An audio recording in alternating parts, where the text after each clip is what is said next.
Back again. Yes, today, today is Thursday, and what is happening? Um, Ria, she got admitted in the hospital on Tuesday evening. Um, During the admission time, they had taken some X-rays uh, to see. The doctor wants to see some more checks. So So they had done all the checks, and we took the admission during the evening time. Yeah, before getting to the admission, I took her a place very closer to the hospital where we can have a comfortable, uh, a nice atmosphere we can give it to her. We had a nice dinner with her, and she had whatever the ice creams and all what she likes. Um, yeah, post that around 7:30, we just moved to the hospital. We took the place, the or ward where she's going to be staying the coming 5 days from Tuesday. So once she the initial process all completed, and we got into the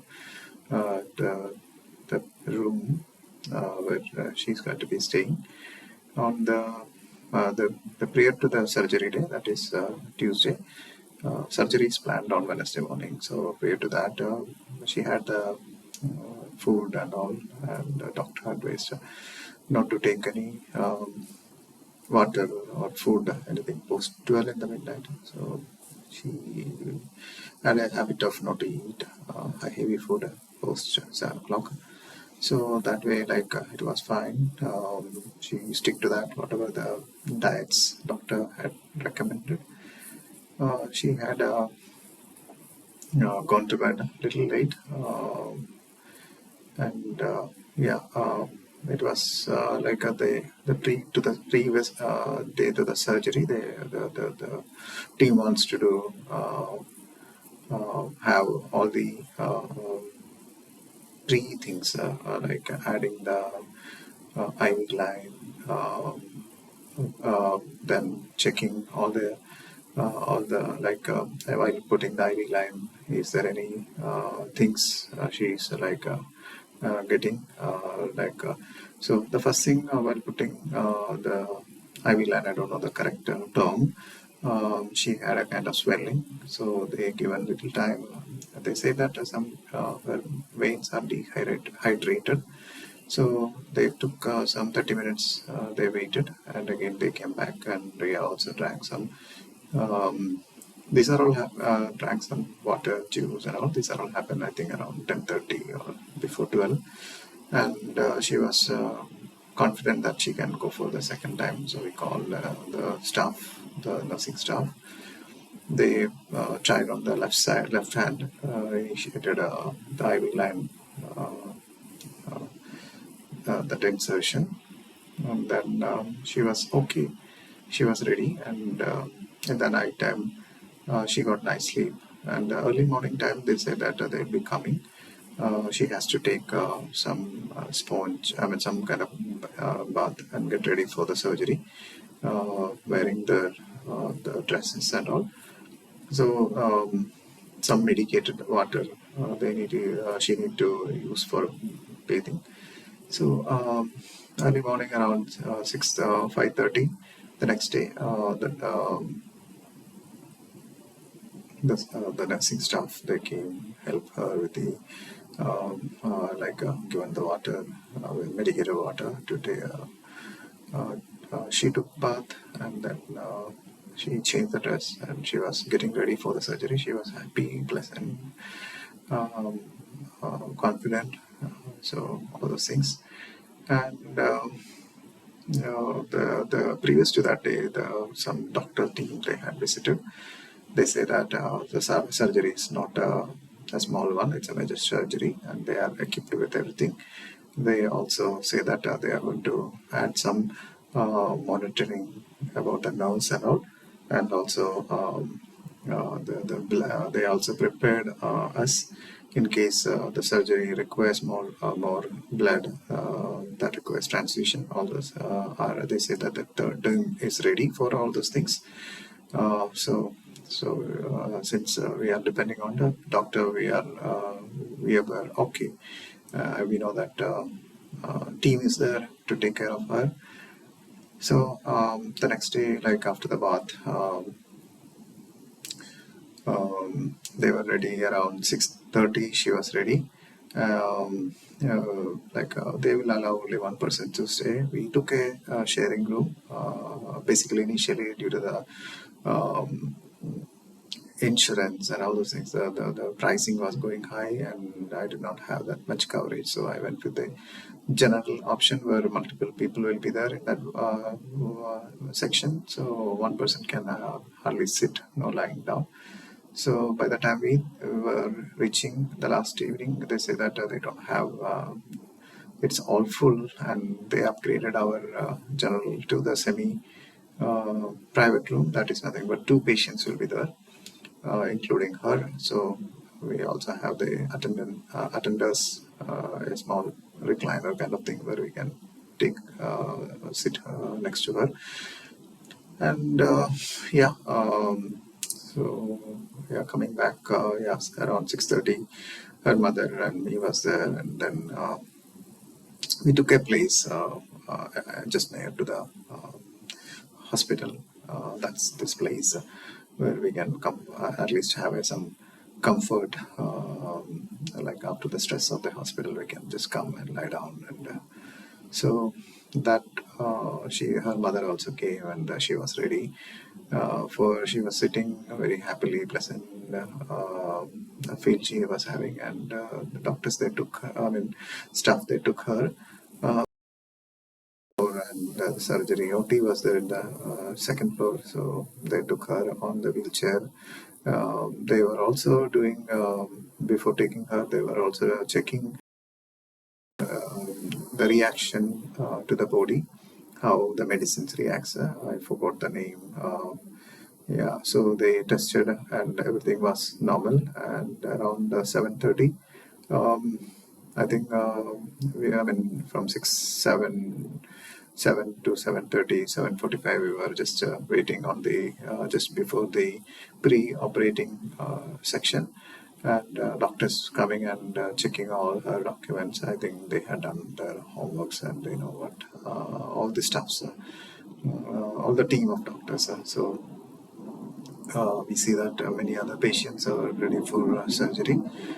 Before her, one another patient was there, and after her also another. So it's like a queue. We are seeing that. So around 8 o'clock, they took her to the surgery. She was very happily. She was lying down all this time because they will not allow her to get up and walk around on that stretcher kind of stuff. She said bye to us, and we said good night to her, and she knows that it's a long sleep she's going to get. I think she was happily went, and we went. We came out, and we also checked that we'll be getting timely updates. So they said that they'll be informing us. We can go and sit on the room, and they will inform us. So that surgery around it was I think they say that from 8 to 9 or 10 to nearly 1.5 hours, it will be pre-operating related the anesthesia and all those things they will be doing. Then 10 o'clock the surgery will start. That's what they said. So we went for a breakfast and all, and post that around a couple of my friends they came to give a little support. Around 12 o'clock, we went again to check. Of course, I didn't get any update other than she moved to a different room.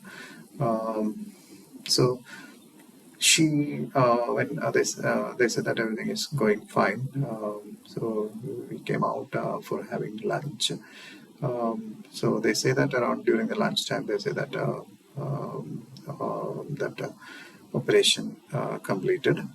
Everything was well, and that stitching, there is a term they used, it is progressing. So they say that uh, during before that, they say that it was, I mean, around 12, they say that 2 hours more. She needs to be there in the operation theater. And yeah, post our lunch, we got a message that the operation is over and it was successful. And yeah, post that stitching started, and around around 1:30 we got another call in the noon time saying that it is all done. You can come and see her. So I think we reached around. I think she came around 1:40 or 1:45 to the post-operating room, basically the observation room. And around 2 o'clock we were there, and I think 2:10, and everybody was telling it was successful.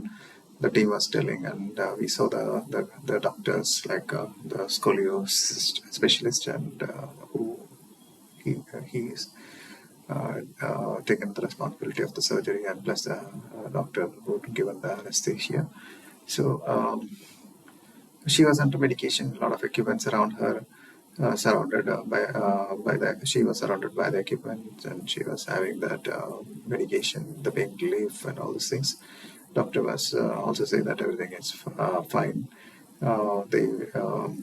They say that they will be keeping her for 4 hours in that 4 to 5 hours in that observation room, and after that she can go to the room. Initially, they say that if anything complication happens, they may move her to the ICU. So they said that she don't need to go to the ICU because everything is coming as per planned. And yeah, from 2:30 to, I think, till 7:30, she was there in that.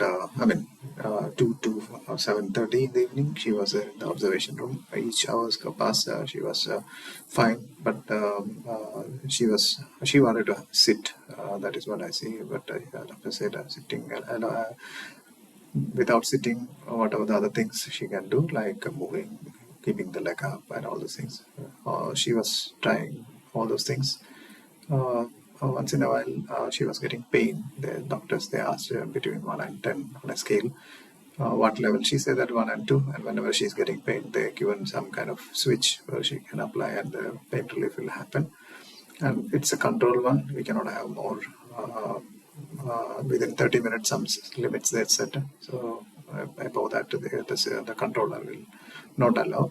So it went like that, and around 7:30 they say that we can move her to the ward. Around 8 p.m. in the evening, the ward, the bed came, and they switched her from that bed to from her the post-operative room bed to the ward bed, and they moved her, and she was talking, she was conscious. She, in the beginning, post-operation, she was like the senses was not much clear. We need to repeat. She was not remembering what all things we were telling, all the things, all the stories, and all the things. What happened from day two, the time she got to the OT till the time she was coming to the operation post-operative room. So we repeated, and she was comfortable. She was okay, and yeah. So post that, yeah, they took her to the room, and I didn't see. She said that she don't want to sleep, and she wants to go back to her normal routine of going to the bed at 8:30. Um, so they were coming, some pain she was showing late in the evening. So we asked the staff, and we told that this is happening, and we say it looks like they were increasing the dose and all these things. There are many IV lines on both the hands and on the neck. They were applying the medicine and the IV fluid they were giving, and everything on that day it was positive. Yeah, yeah, that's all on the day one. Yeah, I'll come again.